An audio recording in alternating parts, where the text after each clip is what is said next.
Yes, friends, come on. Let's listen to the amazing story of our brother, Roland. He's really awesome.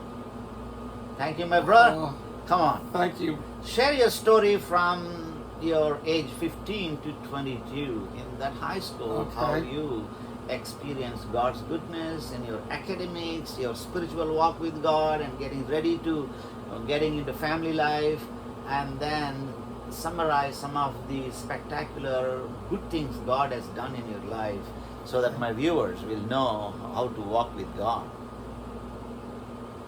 Well, my high school years, as I've said, at times were rough because I had set out 2 years of school completely. Mm-hmm. And all of my friends, all of my classmates that I grew up with were upperclassmates.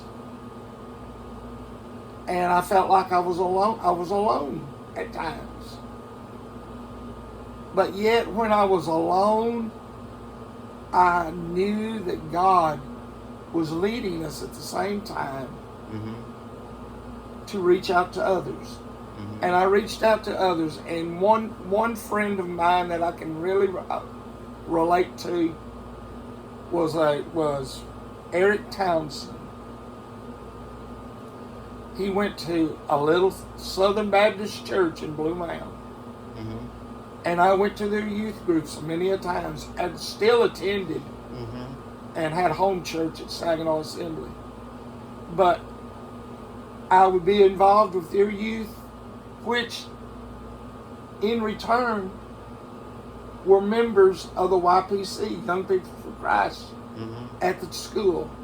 So I formed a relationship and a friendship in this group. Eric was a very wise man, teenager. He was part of all the clubs, photography, writing, all of the English groups that were there.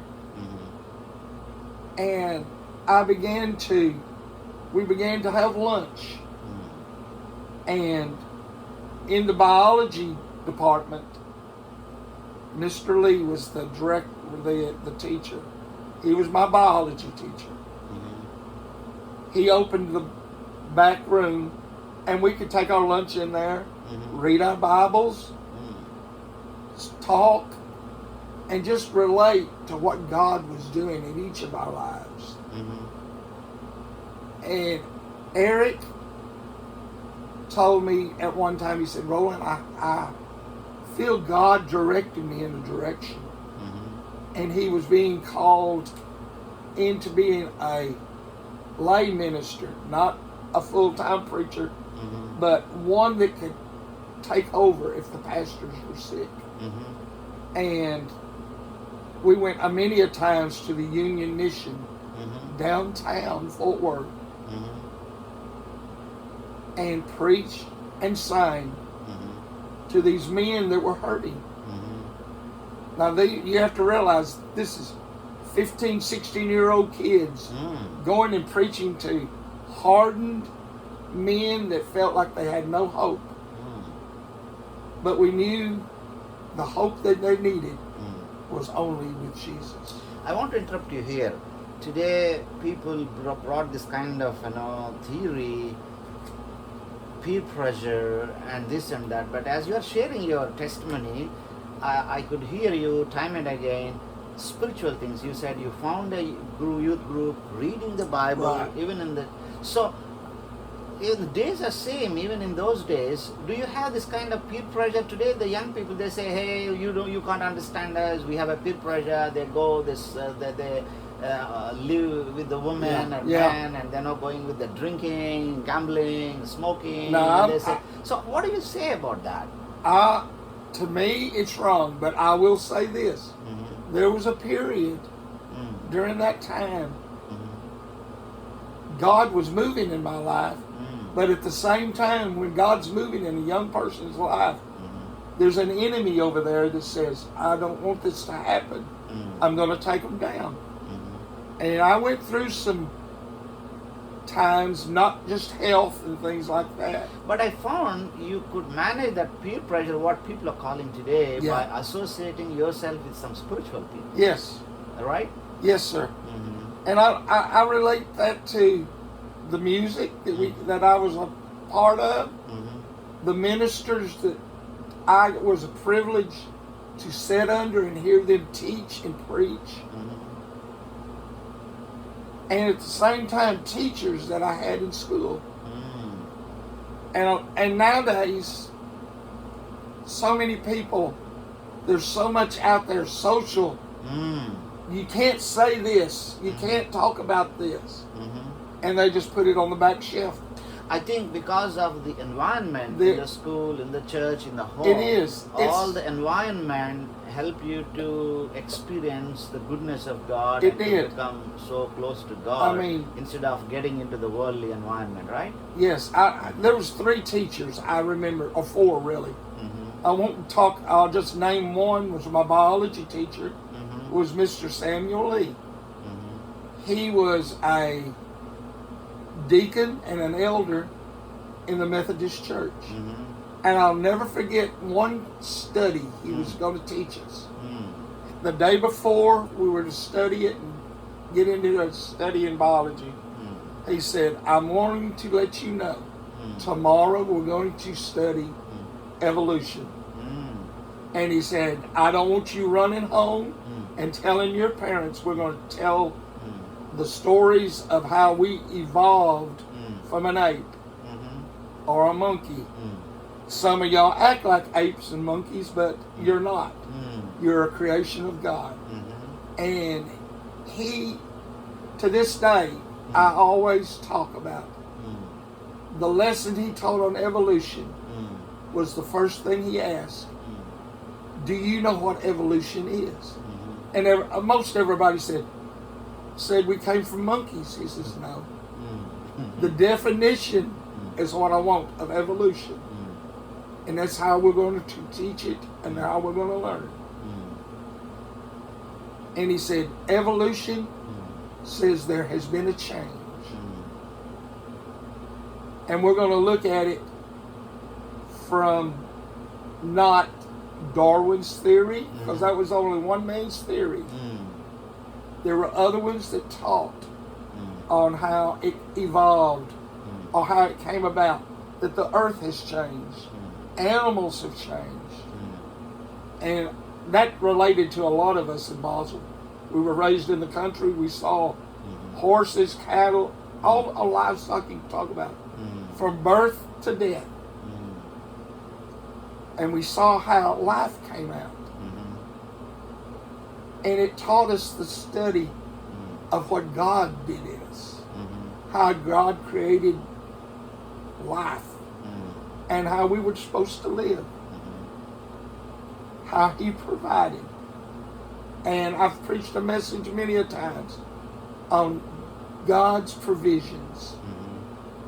He even handles the little sparrow and a tender blade of grass to grow.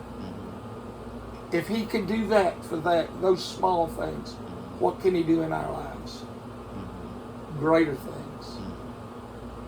And that was Mr. Lee. He's gone to his reward. But I remember that lesson strongly. And then there was another lady, and she was my English teacher.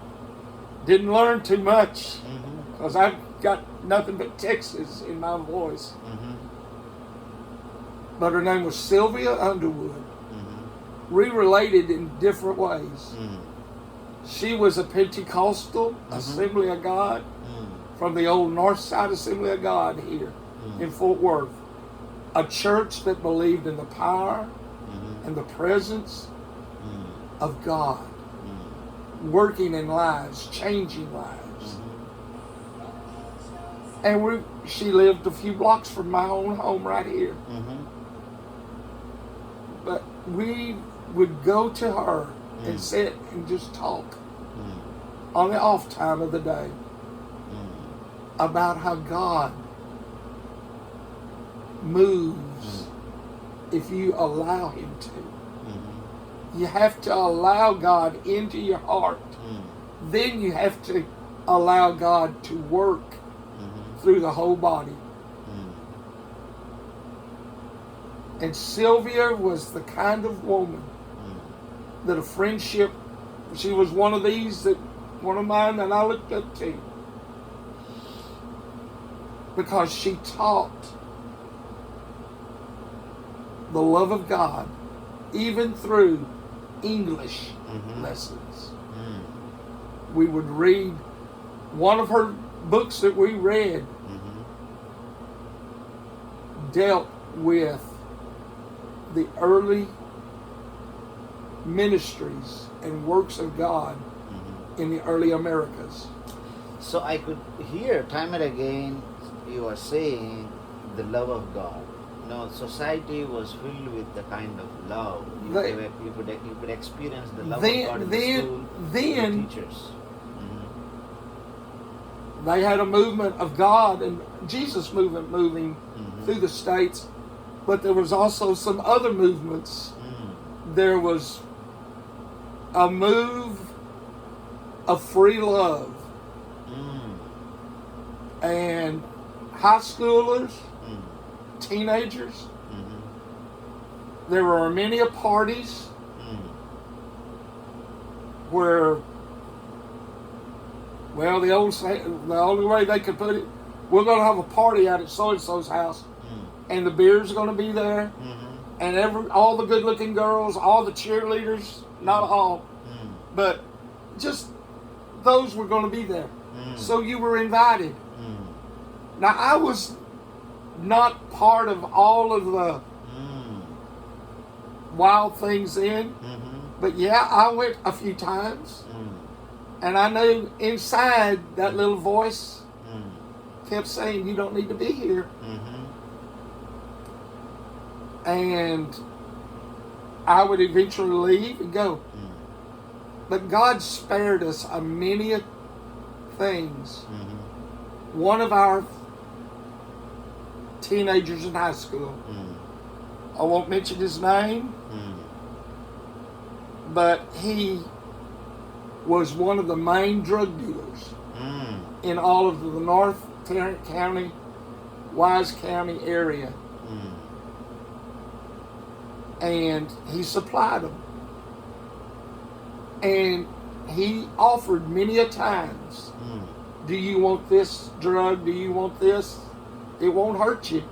No, even in those days, what you are talking about in the this was 1970s, 71, 71, right in that era. Even during that time, there was a drugs. Yes. Oh, yes. It was. I could talk to a lot of our classmates to this day. Matter of fact, we just had our 50th class reunion from 1973. And so many of the pictures that were on the wall of those that have gone, you wonder. And I've wondered, we all talked about, where are they? Where are they? Did they make things right at the last moment? Did they allow God to come in? Or did they live their life the way they lived it in high school? We can't answer that. Only God can.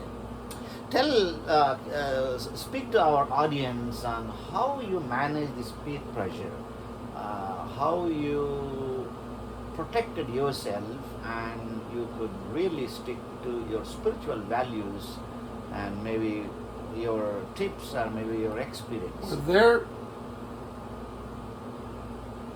I've just mentioned all of those good and bad, the good, the bad, and the ugly. Yeah. But all the time when something was happening, there was that still voice that kept saying, and now I know it was prayers from other people. And it was the Word of God that had been instilled and put into my heart and my mind. That was saying, don't be a part of this. Get away from it. And the peer pressure, it was there because there was a lot of the teenagers back then. They were friends. We knew their families. And it was difficult and I will say difficult and hard Mm-hmm. to say, no, I can't do that. I can't go there. Mm-hmm. Because they were friends. Mm. But yet, God was saying, Mm. this is wrong. Yeah. The teachings that... one of the things that always would come up was, and I mentioned Lily Pierce. Mm. She was like a mom Mm-hmm. instead of a pastor's wife. Mm. She would always come up to me, Mm. and Brother Pierce, I know now it wasn't just them watching me, Mm. it was just the insight that God was giving to them. Mm. Pray a little harder for Roland, Mm. because he's having to fight Mm-hmm. temptations, Mm. worries, fears. Mm. And Sister Pierce would always come up, are you doing okay? Yeah, I'm doing all right. And I began to date. Mm. I started dating later in life. Mm. My wife laughs at me. She says, you had a girlfriend since you were in the 2nd grade. I said, yeah, I did. That wasn't dating. That was just being in the country and being friends with her. Mm. But Sister Pierce came up to me one night. I'd been dating this one girl, and Mm. I was head over heels in love, Mm. I thought. Mm-hmm. And she said, Roland, can I speak to you not as your pastor's wife, Mm-hmm. but as a mom? Mm-hmm. I said, yes, ma'am. And she opened up Mm. and she said, we've been praying for you. Mm. We've been praying that the right girl comes along. Mm. The girls you're dating, they're great. Because when I was dating these girls, they came to church with me. Now, here I want to stop, even for my Eastern Go friends ahead. to understand. Can you explain what do you mean by dating during those days? Today, dating may be different.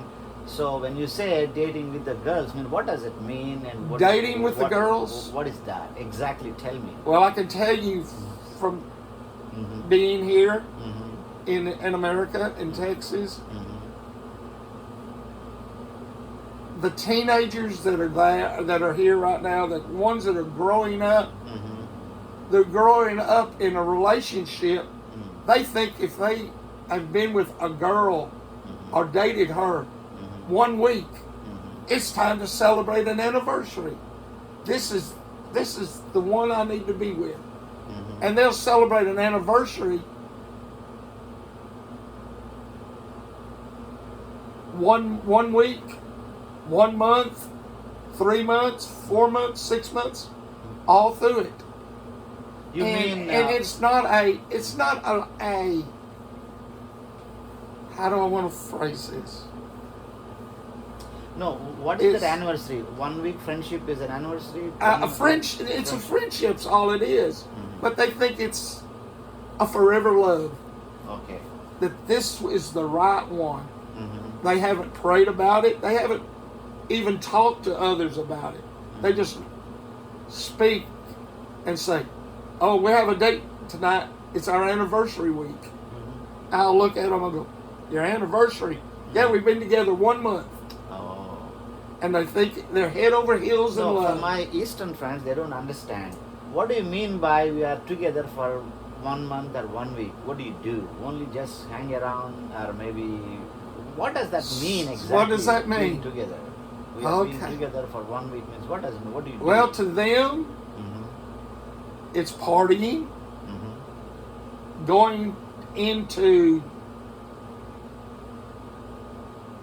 nightclubs, Mm-hmm. going into bars, Mm-hmm. and these are teenagers. Mm-hmm. And some of them are in middle school and are not even teenagers, Mm-hmm. but they're celebrating like an adult. Mm-hmm. They're doing things. Well, we've dealt with junior high and high school kids. My wife dealt with junior high kids, and I'll never forget the day she came in. Mm-hmm. when the 6th grade came into the school, she looked at one of the little girls, and I believe she said she was 4 or 5 months pregnant. Now this is a 12 and 13-year-old girl. And if they had asked her why, she said, I'm in love with this guy. We had sex. We did what God has gave us to do. I mean, I don't adore, condone, thank you. I don't condone sex before marriage. God says that the marriage is when all of this comes together. Sorry for asking you, going into the details. So, because I'm very new, what is this? What do you mean by dating? Because dating. So, is it the boundaries, like going to the parties, yes, like a friend sitting and drinking it? That's fine. Yeah. But are there any limits, or do, even as you said, they go beyond those limits? It's when getting into sexual relationships. That's when. Where I said a while ago, the enemy is on one side and God's on the other. And God's trying to do a work, and Satan says, I'm going to bring it down. And a wise man once told me, a wise old minister, I thought it was old, but he wasn't at that time. He said, Roland, God has ordained. He made man and he made woman. And when he made man and woman, he gave them desires and urges. But at the same time, Satan sees those desires and those urges. You're right. And he turns it around on them. He blinds us. You're right. And you told me you wanted the good and the bad. Well, I was one at one time that was trying to play both sides of the fence. And I couldn't do it. It took a toll on me. And I saw, and I went and I talked to our pastor. And I said, something's going wrong. He said, he just listened. He would not just blurt out and say, well, you're a sinner, you're wrong. He explained and said, God's gave you those urges. He created them. He created love, but Satan doesn't want it to go. He sees something in your life that can't go forward. Wonderful, a good pastor counseling. So, what is the parents and family members' involvement in this kind of finding a life partner? And my mom. Do the parents observe and say, "Hey, this is the way you need to go," something like that? My dad was a man that could be sitting in this living room, and I'd be coming in from a date, and I would come through, and if I had done something that I shouldn't have been doing,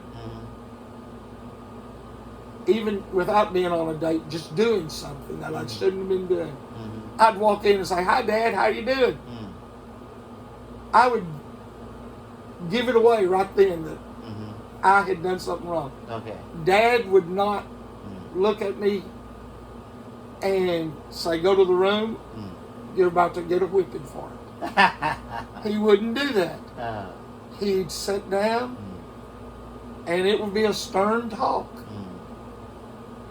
And my mother would do the same thing. Mom did it a lot more than my dad. My mama could read me like a book. And just by way of doing something, she'd say, "What have you been up to?" And I'd break down and I'd tell her and say, "You've done wrong." She said, "I ought to spank you but we're going to talk this out. And I think a lot of parents nowadays don't take time, and I'm not saying like a lot of them say, well, my daughter or my son's my best friend. You can be a friend, but you're a parent. And it comes back to our parents. Our parents set an example. They give us a direction to follow. They give us a compass to follow, either east or west or north or south. Either heaven or hell. And I've had that put to me many a times from my mom. It's either God or it's the devil. Which do you want? Heaven or hell? And you know the difference. You know what heaven's going to be like. And you know what hell's going to be like. Which do you want? And I had to answer her one day at our kitchen table. I want heaven. She said, that's what I want to hear. And we prayed. And my mama and my daddy weren't people to pound that Bible and slap the laws down. But they would tell you and explain. And too many parents are not taking time to explain. They're condoning and allowing things to happen in their children because I want to be their friend. I don't want them hating me.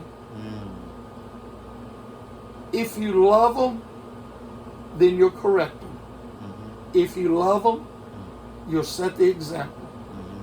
If you love them, you will pray for them. Yeah. Pray with them. And society right now, oh, that's an old way of doing things. There's a new way to do it. You sit down, you give them a beer and talk to them. You treat them like an adult. When they're 18, they're out of the house. Yeah, this is another concept. When you were 18, how was the culture? Do the children went out of the house, or they were there in the house? And what was the 18-year-olds? Well, back then, you were in the house a lot at home, unless you went to college.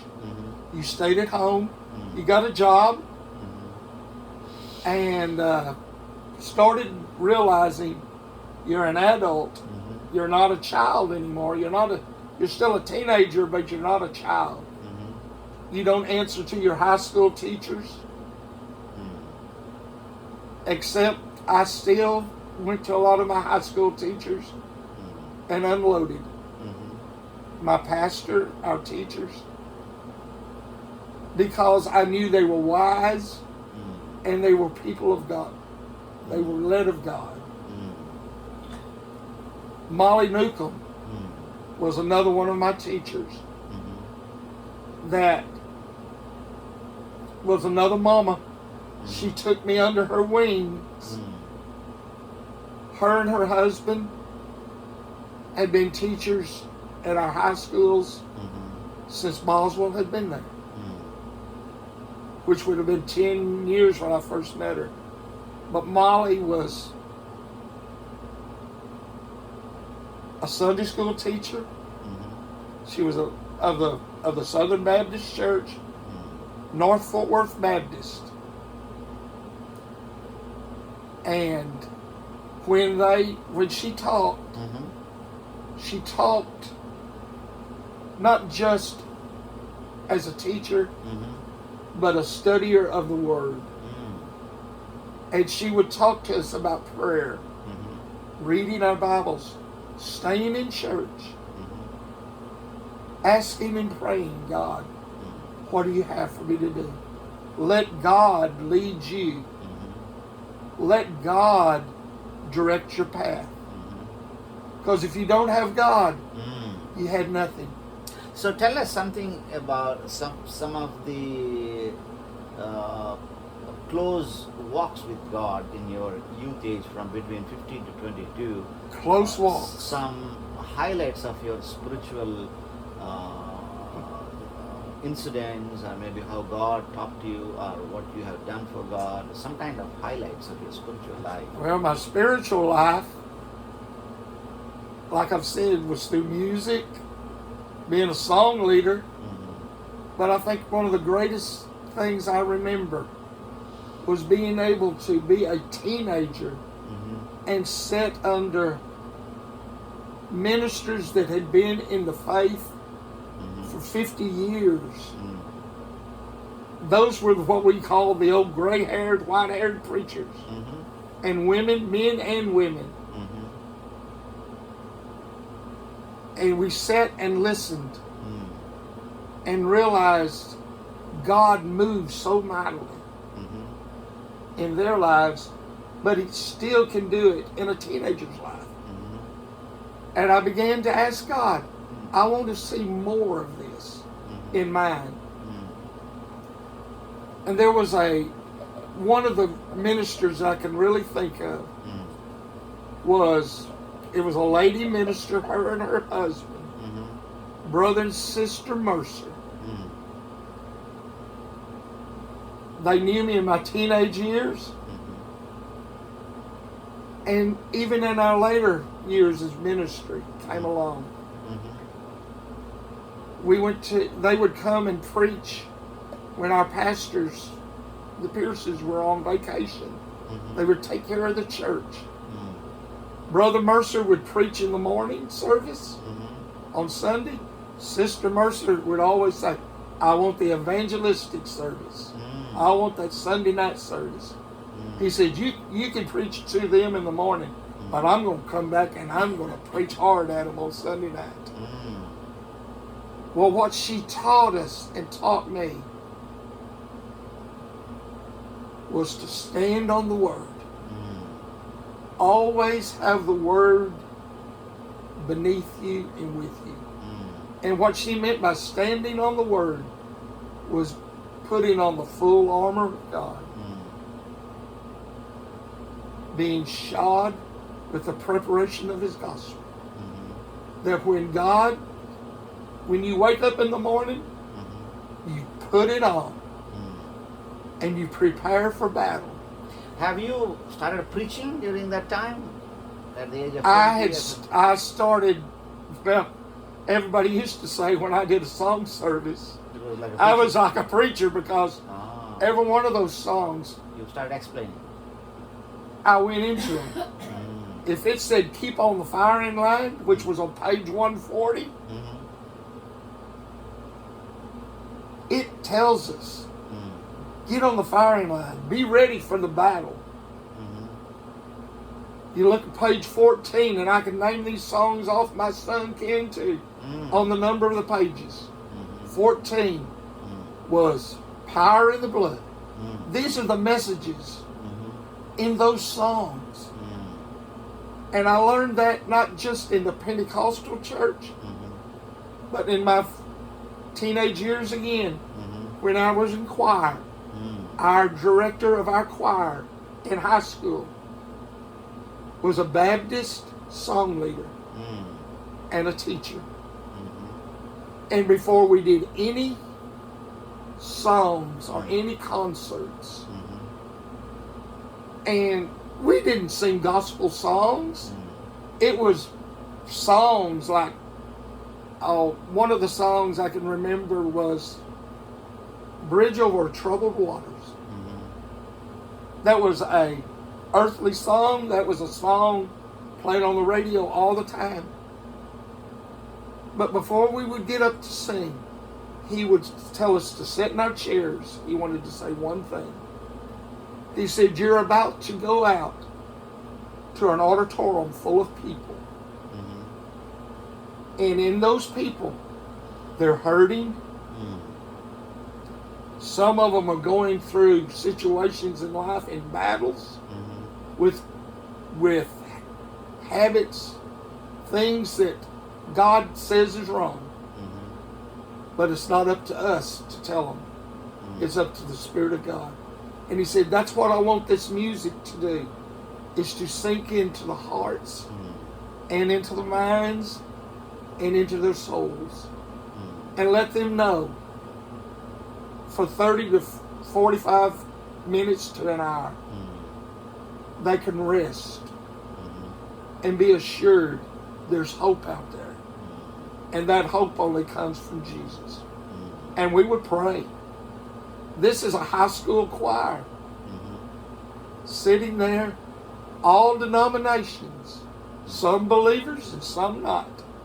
But they would bow their heads and asking God what we call now the anointing. He was saying just to have peace. Let your talents come out. And I realized that then. And when Brother Pierce came up to me when I was 15 years old and asked me to lead song service,